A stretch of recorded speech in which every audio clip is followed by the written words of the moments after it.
আজি আহিছে সকলে মানে পাঠ কৰি আছে, কিন্তু আজি আপোনালোকে এই ভাল দিনত আপোনালোকে কি কাৰ্যসূচী লাগিছে আপোনালোকৰ? মই কেৱল কাৰ্যসূচীৰ কথাই নকওঁ, মই আচল কথা গুৰু নানক দেৱজীৰ মিছন কি আছিল। যি সময়ত গুৰু নানক দেৱজী আৱিৰ্ভাৱ হৈছিলে সেই সময়ত ভাৰতবৰ্ষত, বিশেষকৈ ভাৰতবৰ্ষত হিন্দু আৰু মুছলমান এই দুই ধৰ্মৰ সম্প্ৰদায়ৰ লোকসকল আছিলে, আৰু ইটোৱে ইজনৰ প্ৰতি অতি ঘৃণা কৰিছিল। কাৰণ হিন্দুসকলে ঘৃণা মানে বহুত অত্যাচাৰ কৰিবলগীয়া হৈছিলে। সেইকাৰণে এইটোৱে গুৰু নানক দেৱজীয়ে ফাৰ্ষ্ট এইটোৱে তেওঁ কৈছিলে যে না কৈ হিন্দু না মুছলমান, অৰ্থাৎ আল্লাহৰ ঘৰত, ভগৱানৰ ঘৰত হিন্দু মুছলমানৰ কোনো পাৰ্থক্য নাই। তেওঁলোক আল্লাহৰ ঘৰত এজন আল্লাহে সৃষ্টি কৰিছে, সেইকাৰণে এইটো দুইজনে সমান। তেওঁ দুই ধৰ্মৰ লোককে সমানে মৰম কৰিছিলে, ভক্তি কৰিছে, শ্ৰদ্ধা কৰিছিলে। তেওঁ আমাৰ বাণীৰ মতে अवले अल्लाह नूर उपाया कुदरत के सब बंदे एक नूर पे सब जग उपजा कौन भले कौन मंदे। অৰ্থাৎ আল্লাহ হওক বা ভগৱানে হওক, তেওঁৰ জ্যোতিয়ে হিন্দু মুছলমান দুইজনকে সৃষ্টি কৰিছে, আৰু তাত আমি কাক ভাল আৰু কাক বেয়া কৰোঁ, তেওঁ মহিলাসকলক তেতিয়া সেই সময়ত মহিলাসকলকো খুব মানে হীন বুলি ভাবিছিলে। মহিলাসকল মন্দিৰত সোমাবলৈ নিদিয়ে, মহিলাসকলক পাঠ পূজা কৰিবলৈ তেনেকৈ নিদিয়ে। কিন্তু গুৰু নানক দেৱজীয়ে কৈছিলে সো কিয় মন্দা আখিয়ে যো জন্মে ৰাজান, অৰ্থাৎ যিজনা মহিলাই ৰজা মহাৰাজাকো জন্ম দিয়ে, সেই মহিলাক আমি নিজ বুলি কেনেকৈ ক'ম? গুৰু নানক দেৱজীয়ে কৈছিলে যে হক প্ৰায়া নানকা ও সুৰ और গায়। যি মানুহে লোকৰ হক মানে লোকৰ অন্যায় কৰি পেলাই লয় বা খায়, সেই মানুহৰ দুৰ্গতি এনেকুৱা হ'ব যেনে হিন্দুবিলাকে গৰু মাংস খালে যিটো পাপ হয়, আৰু মুছলমানে যেনেকৈ গাহৰি খাই পাপ হয়। সেইকাৰণে তেখেতৰ গুৰুজনাক আমি কেৱল ধৰ্মী গুৰুৱে নহয়, সমাজক তেওঁ কোন পথে যাবৰ কাৰণে আৰু ঈশ্বৰৰ ভক্তি কৰিবৰ কাৰণে তেওঁ প্ৰেৰণা দিছিল।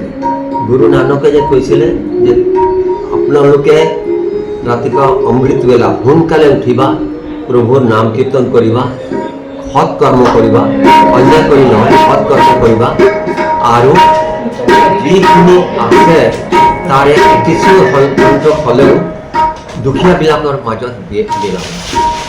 গুৰু নানক দেৱজীয়ে এই যে গুৰু কা লংগাৰ যে আজিলৈকে চলি আছে, গোটেই পৃথিৱীত লাখ লাখ মানুহে খাই আছে বিনা পইচাত, সেই গুৰু নানক দেৱজীয়ে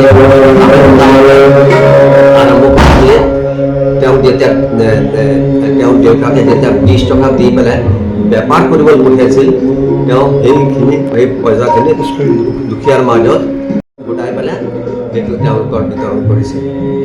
সেইকাৰণে গুৰু নানক দেৱজীক আমি এটা সমাজ সেৱক আৰু প্ৰত্যেককে মৰম কৰা, ভাল কৰা, তেওঁ আমাক যে ৰাস্তা আছে সেইটো।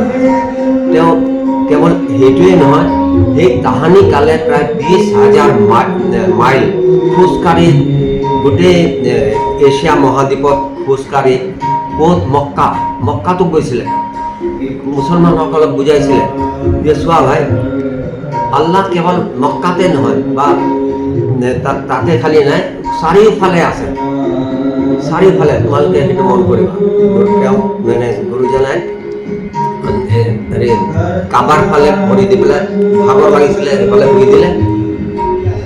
তাত মোল্লা আহি পেলাই ক'লে যে তুমি এই কাফিৰ, তুমি কি কৰিছা, তুমি আল্লাহ ঘৰৰ ফালে তুমি ভৰি দি পেলাই তুমি শুই আছা।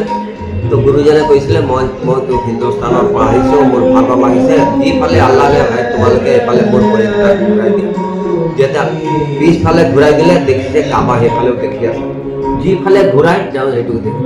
তেতিয়া তেওঁলোকে ভাবিলে যে এইটো নিশ্চয় সাধাৰণ মানুহ নাই এইজন। তেতিয়া চব মানুহ গোট খাই গ'ল, গোট খোৱাৰ পিছত সুধিছে যে নানক তুমি এইটো কোৱা যে হিন্দু ভাল নে মুছলমান ভাল? হিন্দু ধৰ্ম ভাল নে মুছলমান ধৰ্ম ভাল? মানৱ দিশ ঘটিলে নানক जी घटिले तो गुरु नानक के उत्तम के दिছিলে যে शुभ अमलन जो दोनों হয় অর্থাৎ যি আল্লাহর দরগাহত ভগৱানৰ হেৰি ঘৰত তাত মানে হিন্দু মুছলমানৰ কোনো কথা নাই যি মানুহে এই পৃথিৱীত আহি পেলাই সৎ কাম কৰিছে আৰু অসৎ কাম যিবিলাকে কৰিছে তেওঁ তাত গৈ পেলাই কান্দিব লাগে সৎ মান কৰমবিলাকে তাত ভাল জেগা পাব আৰু অসৎ কাম কৰাবিলাকে তাত কান্দিব সেইকাৰণে এজন মুছলমান ফকীৰে লিখিছে যে নানক শাহ ফকীৰ হিন্দু কা গুৰু মুছলমান কা পীৰ ধন্যবাদ আৰু এটা কথা সুধিছোঁ গুৰু নানকে কৈছে যে মিলা প্ৰীতিৰে থাকিব লাগিব বিভিন্ন মানে ভাৰতবৰ্ষ বিশ্বত বিভিন্ন জাতি আছে জাতিক মানে মিলাই ৰাখি গৈছে কিন্তু বৰ্তমান যুগত আজি আমাৰ ভাৰতত যোনটো চলি আছে সেইটোলৈ আপুনি এটা গুৰুদ্বাৰৰ ছেক্ৰেটাৰী মানে ৰাইজক কি মেছেজ দিব বিচাৰিছে মই ৰাইজক এইটো মেছেজ দিম যে এইবিলাক যে ইজনৰ প্ৰতি ইজনক যিটো ঘৃণা ভাৱ হেৰি কৰিছে উৎপাদন কৰিছে মানুহবিলাকক অসৎসকলে যে উঠাই দিছে সেইটো কেৱল মানে পলিটিকেল অন্য একো নাই মানুহবিলাকে কোনো কাম ঘৃণা কৰে ইভেন ভাৰতবৰ্ষতো হিন্দু মুছলমান শিখ ইছাই চব ভাল ঠিকে আছে চব আছে কিন্তু এইটো মানে যিবিলাক পলিটিকেল মানুহ তেওঁলোকে লিডাৰবিলাক নিজৰ স্বাৰ্থৰ কাৰণে সেইফালে মানে মানুহবিলাক এইটো কিন্তু ভাল পোৱা নাই ভাৰতবৰ্ষৰ কাৰণে ভাল হোৱা নাই গোটেই পৃথিৱীৰ কাৰণেও ভাল হোৱা নাই